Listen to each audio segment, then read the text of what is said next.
Welcome back to Switch to Linux. So today we're going to do a pro and con of Emmabuntus. So Emmabuntus is a French-derived Debian Ubuntu based on XUbuntu, which is geared towards new people, user friendliness, and that basic stuff there. So what we're going to do here is I'm going to show you what the site looks like after, or what the distro looks like after I have installed it. And then I might actually go back through and run the installer again, because there's a lot of really cool options that you get as you are running the system. So, okay, if you watched my video this morning on clients that you need to drop and relationships and things like that, this beeping that keeps coming, I just texted this person and said, I am out for the next hour and a half. And so she just keeps on sitting here, beep, beep, beep, beep, beep. Please, if anybody needs websites done, let me know, because I really need to replace this crazy person. Any more? If it beeps again, I'm going to go take all of these devices that I can't otherwise turn off and send them to the other room. I got to replace some of these people. These are some of those toxic people we were talking about. It's like, stop contacting me. I told you I'm out. Do I...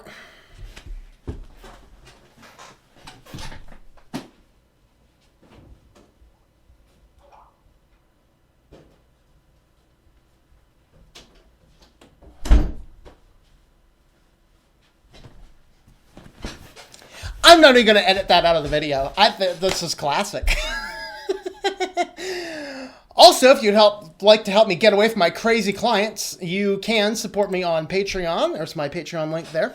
What we're going to do here is we are going to go over and have a look at, first we'll just have a quick look at the website, and then we'll go ahead and have a look at the distro itself. So this is actually from Distro Watch here, and this came on my radar because they just released a new edition of this this last week.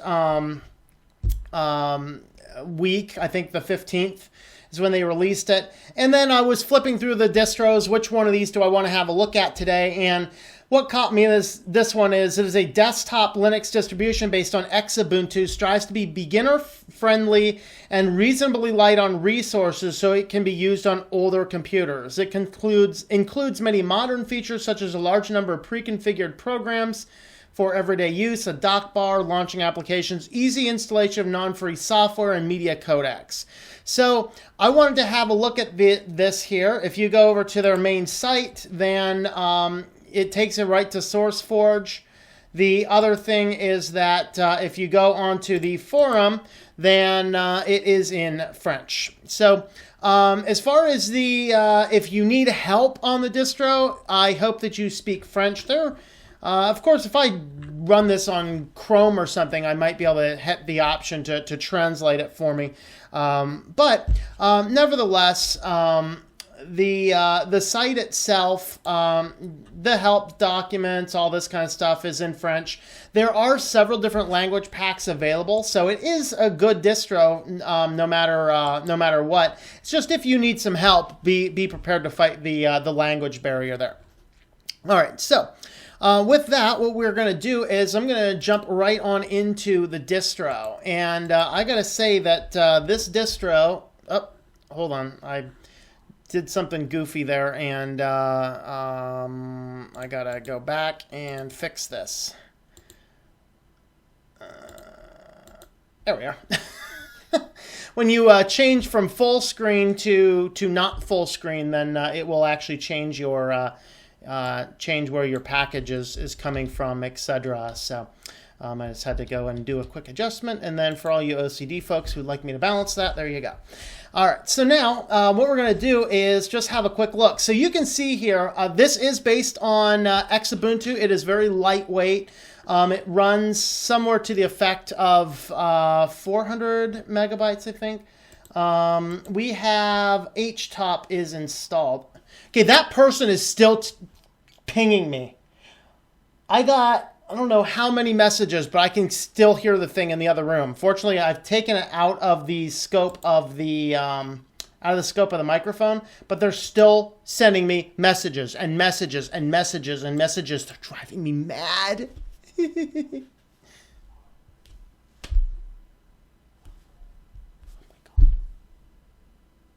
It just keeps going.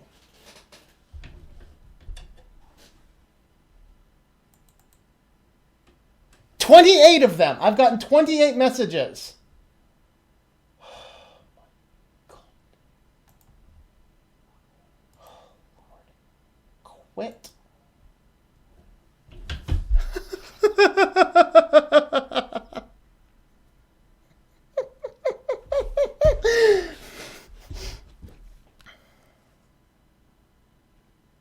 Yeah, I did say I'm out.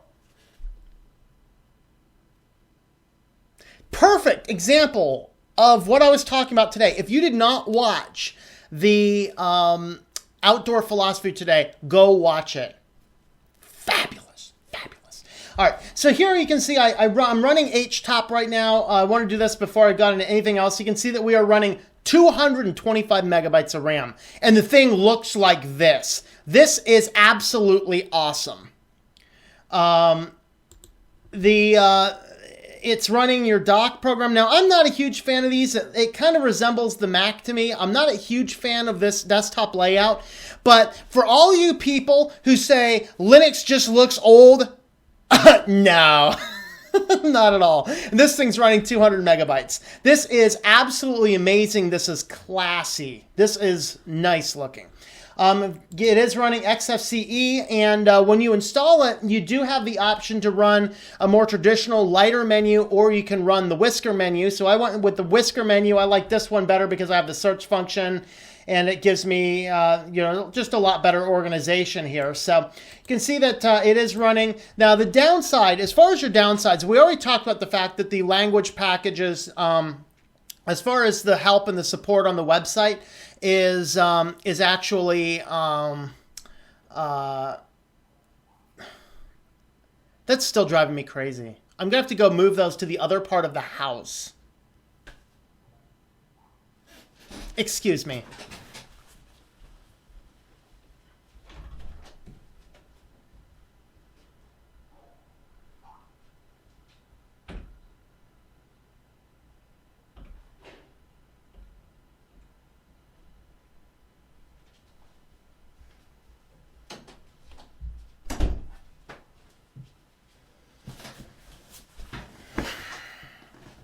Wow.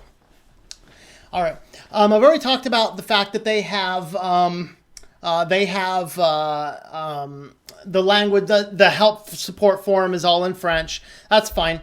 One of the downsides that I see here is, well, first is the download itself. You only have the SourceForge download, but it is like 3.6 gigabytes, I think. So if you have a slow internet connection or a metered connection, you're probably not going to download it very well.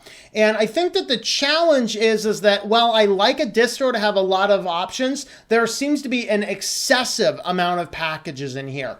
And I'm going to call that, I don't know, it might be a upside or downside, but this thing has just got lots and lots of stuff. Now, again, since they're targeting a basic user, I think that when you have too many packages, it becomes a little overfull. It kind of starts to feel like, if you remember when you bought the computers back, this is like one of the bonuses of Windows 10 is, well, you have tons of Windows 10 bloatware, but not excessive amounts of bloatware from your other packages, maybe. I don't know. Maybe I just started buying Dells because they gave me less bloatware.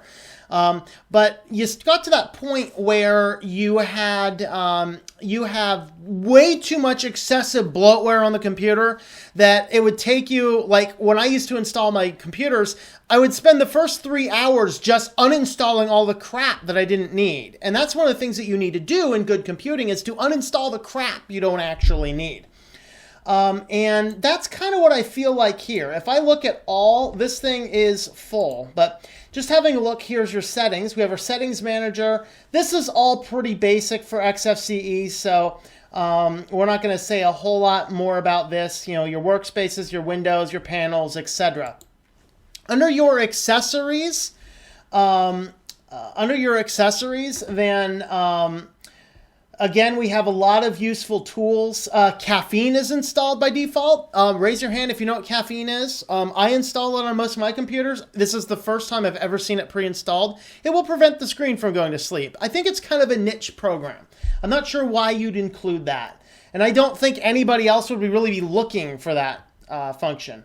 We have a calculator, there's our disks, font viewers, we have our keypad, menu editors, multi-systems. See, here's the thing. There's two different password managers. Why? Why do we need two password managers? I just get that feel throughout. Here's your USB image writer, stick formatter, so that's nice. At least two terminals. We have HTOP and a task manager. I don't know, maybe if you're just more used to one or the other, but if you're really used to one or the other, you probably don't need the other one. All right, here's your dock. So I'm using this dock function here. Under your development, we have Genie, which coding, I think. I forget what Genie is. Scratch, Squeak, Education. See, we have a lot of education tools on here. Again, this is probably a little more than most people want. Hey, Stellarium. I haven't seen Stellarium in years. Stellarium is an awesome program. I gotta remember how to use it. But so basically, it's I'm getting tons of screen tearing. That you can actually probably see it. Yeah, you can see it in the video. That might just be because we're in a virtual box or whatever else. But that's cool. It has Stellarium by default. I'm thinking, though... Okay, how do I close Stellarium now? Hello? Close Stellarium? Well, it's nice we have Stellarium on here, but... okay, there we are. Yeah, I installed this on my Windows computers long ago. It's been a long time since I've used it, so... No...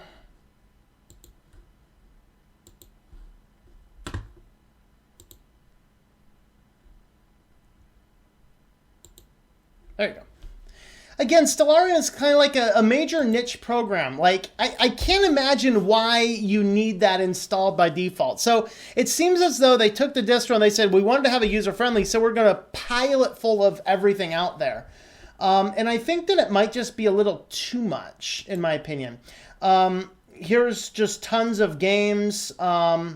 Which includes actually Play on Linux and Wine. And again, I've talked about my beef with this before. You should never put Wine on a Linux package, on a Linux computer, unless you specifically intend to be trying to run Linux programs. And you should probably never install it on something you're offering as a user-friendly system. Because the problem with Wine and to a lesser degree, but still extent, Play on Linux, is that it will allow you to run Windows executable files. And that means that Windows malware can run on a Linux system if Wine is configured. You have to keep that in mind. All right. So I'm kind of against that kind of stuff, but lots of games. Oh, wait. Ooh, Sudoku. Wait, hold on. You've lost me. I'm done. I haven't played Sudoku in years, actually. I had a coworker I had long ago who was like totally addicted to it. It's funny. Her job required her to be there but not do much. She was in charge of ordering, maintaining things, inventory, and stuff like that. But she had to be there during the regular hours of the lab, just in case we needed something or for any other weird odds and ends. But her job description literally said, you must be present, but we may not have full-time work for you. So she'd sit at her computer and play Sudoku all day long. It was awesome. Like, I want that job. Didn't get paid as much, but hey, why not? All right, so as far as graphics, again, just tons and tons of programs. Photox, I think, is a raw image manipulator. We have GIMP, Inkscape. I don't see Krita, which is funny, considering how many other things we have on here. So you can see that it is pretty full. We have Chromium, FileZilla. Who needs FileZilla unless you're like a web developer? And I think you can probably install it. We have Firefox ESR. Hex chat. Oh, I did not even know Jitsi had an application. That's interesting. I'm going to load that up. Look into that a little bit further.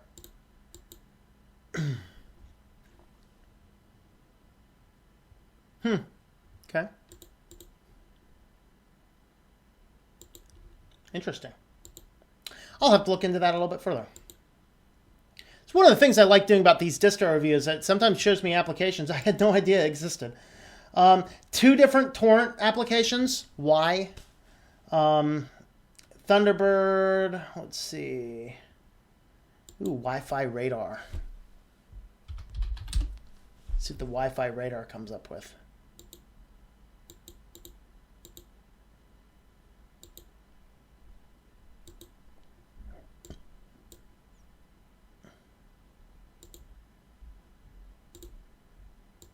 I was thinking that was going to scan for networks, but maybe it does, and I just don't know how to use it. We'll look into it.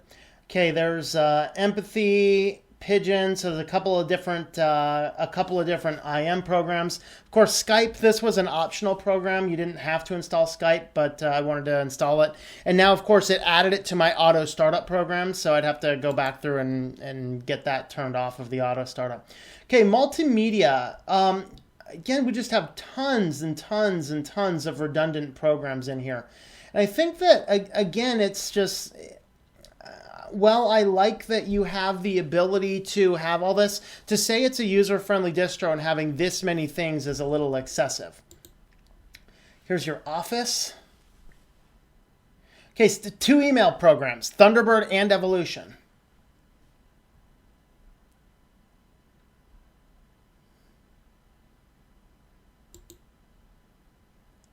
And iStuff?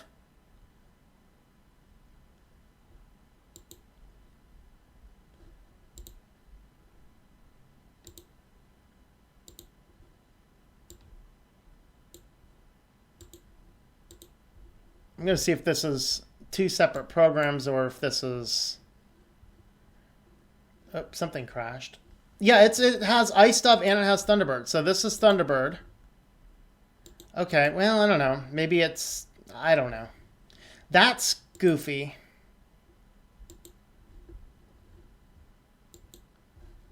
Maybe it's just 2 different names, same application. Because Thunderbird and iStuff are very closely related, but they're not the exact same thing. Then here's your system stuff. Let me see if I can find my auto start. I don't use XFCE enough to know where my auto start is.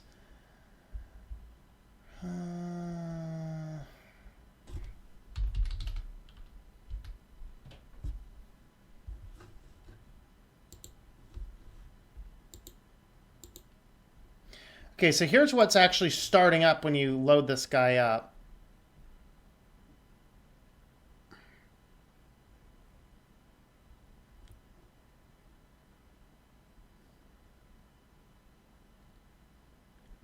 Print queue, pulse audio, screen locker, screensaver, update notifier, volume.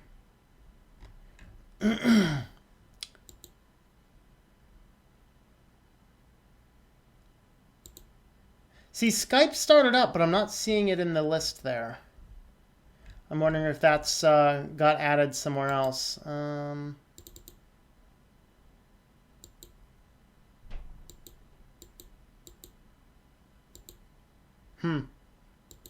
don't know. I'll have to look into that. All right, so there's probably, I hit more of the cons first. Very large package size, an excessive amount of programs, and the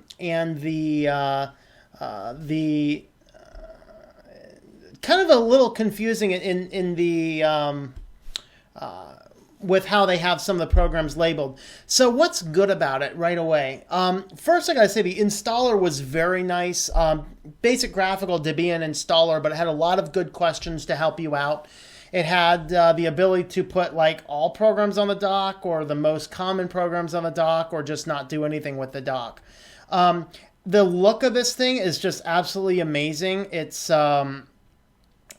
this is a very attractive looking dock. I've never actually used it. I think is this Docky, I think? I don't know. Never actually used it because I'm not a fan of docks on the bottom of my computer.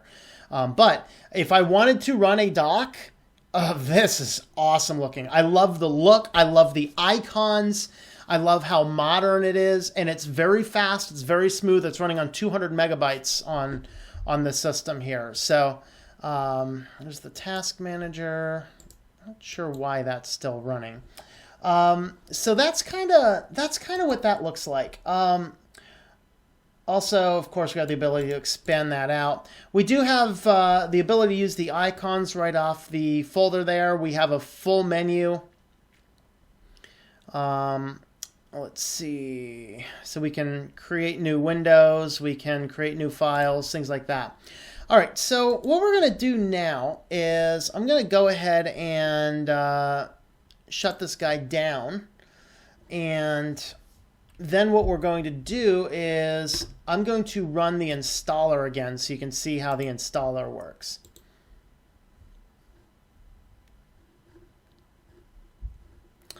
Okay.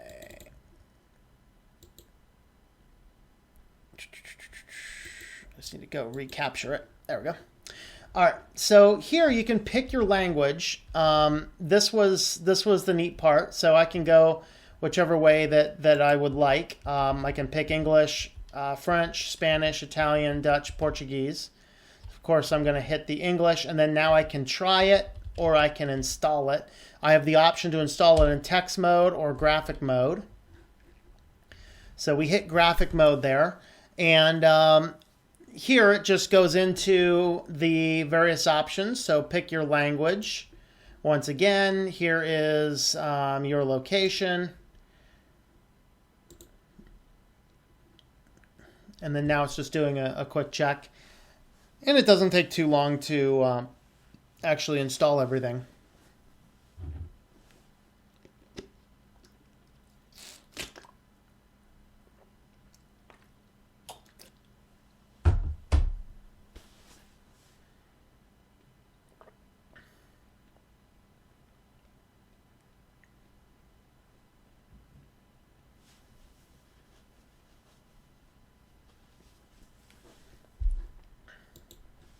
So the only thing that might trip up your new users is this part here as far as configuring these items, but that's nothing too major. You can just leave things blank.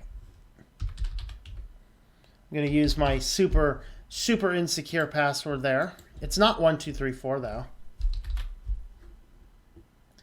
Enter my main name, username, and my password here.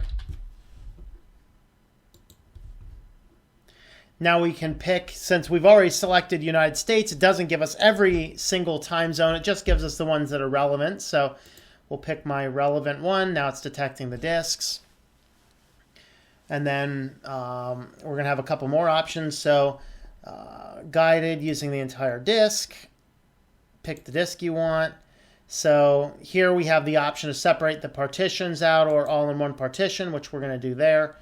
So finish partitions and write to the disk. And then we just want to confirm. So hit yes and hit continue. Okay, so this is the part that's going to take a few minutes. So I'll cut this part out of the video and I'll come back in when we are set. All right, so now we have to install the Grub bootloader. So yeah, we're going to go ahead and do that. Put it on this device. So you can see some of these settings would be easy enough for a new person, like probably not a brand stinking new person to get this all figured out unless they had a nice help document that was supplied in their language. However, the installer is pretty easy. And what I like the most and why I wanted to run the installer is once you load it up, the amount of other questions it will ask to help you get things configured. Okay, so now it says installation is complete. Make sure you remove the CD-ROM and reboot the system. So we're going to hit continue. Then reboot this guy. Okay, so now we are going to push enter. Go ahead and boot this up for the first time.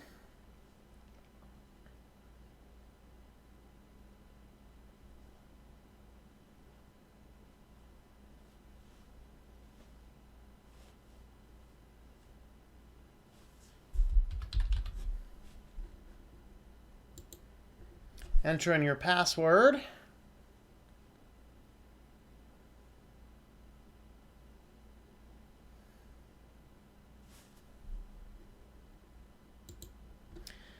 Okay, so now we have some installation over here. We have an update notification.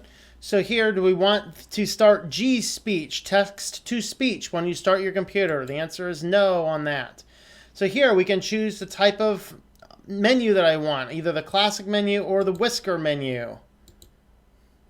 We'll go ahead and do the classic one this time since I did the whisker last time.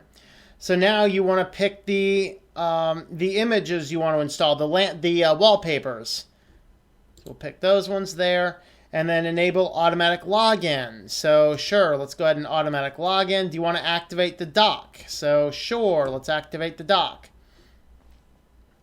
And then it wants want to lock. Let's see, lock the default dock. So sure. And then here we can do all, simple, and basic. So I think I did simple on the last one. Let's go ahead and do that. Well, actually, I want to see what happens when we put all there. Just seems like a lot. Okay, so here is where it asks you if you'd like to install the non-free software. Oh, I'm sorry, kitty. I'm sorry, buddy. I grabbed the wrong spot. I'm sorry. He's like, yeah, I wanted to come up, but I'm not sure now. I thought I grabbed him under the arms and I missed. Yeah, you want to say hi? There you go. Yeah.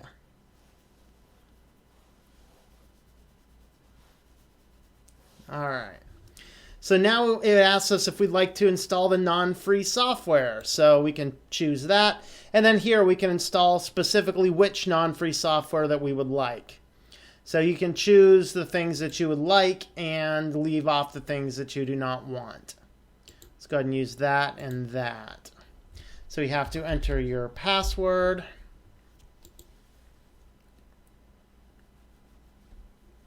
Then I think we're pretty much there. So it's doing a repository check. So let's go ahead and have a look. Let's see, Firefox. So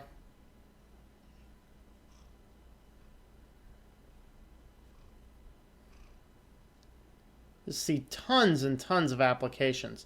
Now Skype here, you'll notice I did not click to install Skype. If you click on this, it's going to ask us if we want to run the Skype installer. So that may be a pro, it may be a con for you. It's going to kind of depend. I either want to run Skype or I don't. And so I probably don't want that thing that's kind of akin to Windows 10 having that stupid Get Office link that you can never seem to get rid of. All right, so here's a good one, kind of a cleanup. Do you want to remove the unnecessary languages? So yes, so here you want to select the languages you no longer need. So I'm going to go ahead and select everything except English. And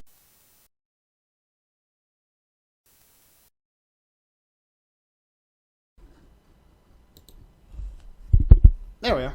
We're back. I almost dropped the mic. It's Kitty's fault. That's right. It's Kitty's fault.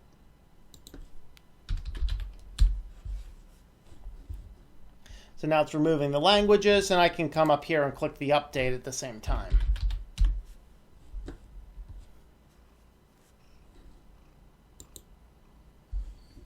I think it's not liking the fact that I'm removing the language packs right now. One of the applications I did earlier, it didn't seem to mind that. I have no idea what. I guess that's desktops? Oh, yes, yes. So my language pack for my desktop seems to be missing. Stability, maintenance, utilities, education, interests, photo. So there you have it. This is a distro. I'm not sure I'd want to tell somebody who is a brand new Linux person to install it, but it's not just because the installation process could be tricky if you don't know what you're doing. But as far as everything else, this does look like a great Linux distro. I'd want to install it and then clear out the stuff I don't want. I may or may not just go with something lighter from the get-go. Who knows? But regardless, this is a very nice distro. It's based on Ubuntu and Debian. XFCE, it's very light. It's very modern, especially for how light it is. Let's go up and have a quick look at the menu. So I'm not a huge fan of this menu. I prefer the whisker menu rather than this one. But for those that want this one, you do have this option as well. So there is my thoughts on this distro. This is Emmabuntus, a Debian edition, and it's based on Ubuntu LTS and Debian with the XFCE desktop. A lot of options and configurations for a quick, easy installation. That is, it is pretty nice. I mentioned my particular gripes with it, but that's okay. Is it a good distribution for a beginner? Well, one of the cool things about it is there are a lot of packages so that you can tinker around with a lot of things and see which one you want. But in many cases, I think it might even be too much. It might be something that you might want to install this to sit down with somebody, to work with them, to figure out what they like, and then you can help them by uninstalling the things you don't need.